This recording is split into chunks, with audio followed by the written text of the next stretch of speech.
yang dipakai di sekolah ini yang sudah berjalan itu kurikulum 2013.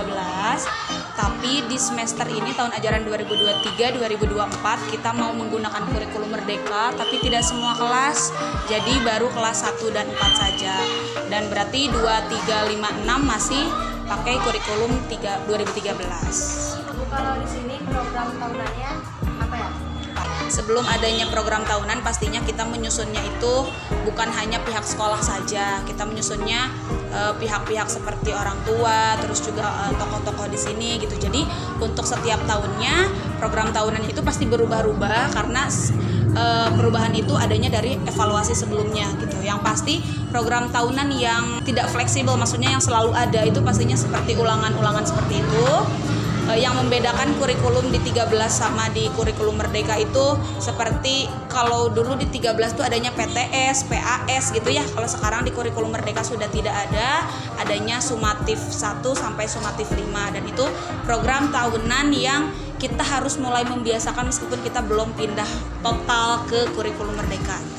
Selain ulangan-ulangan itu, lagi ke rapat yang dilaksanakan oleh stakeholder itu seperti perpisahan itu sebenarnya program tahunan tapi tidak diwajibkan, jadi itu secara fleksibel kondisional aja gitu. Terus program tahunan seperti yang pasti itu adalah PPDB di tahun ajaran ya, PPDB, terus pembelajaran, ulangan-ulangan, itu sih yang pasti adanya mah.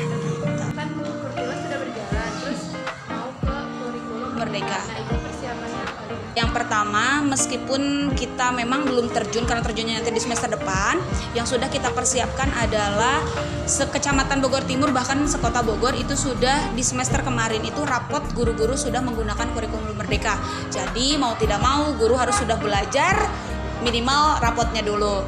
Nah, untuk di SD kita ini spesifiknya kita sudah mulai menyiapkan buku-buku siswa dan buku guru, dan ternyata itu tuh sangat berbeda dengan kurikulum 13 gitu ya. Jadi guru-guru mau tidak mau harus mempersiapkan untuk mempelajari buku-buku itu semua. Terus selain itu juga berhubungan dengan buku, ternyata pas di buku guru, pas dibuka-buka itu ternyata setiap pembelajaran itu banyak barcode-nya. Sehingga guru itu harus barcode di scan-scan, ternyata banyak video-video ya setiap pembelajaran itu. Jadi sekolah ini kita persiapan harus memasang infokus setiap kelas, karena kan untuk menyampaikan ke anaknya kan video mah nggak bisa diceritain doang gitu kan, harus ditayangkan gitu sih. Jadi fasilitas dari sekolahnya sih yang kita mulai menyiapkan.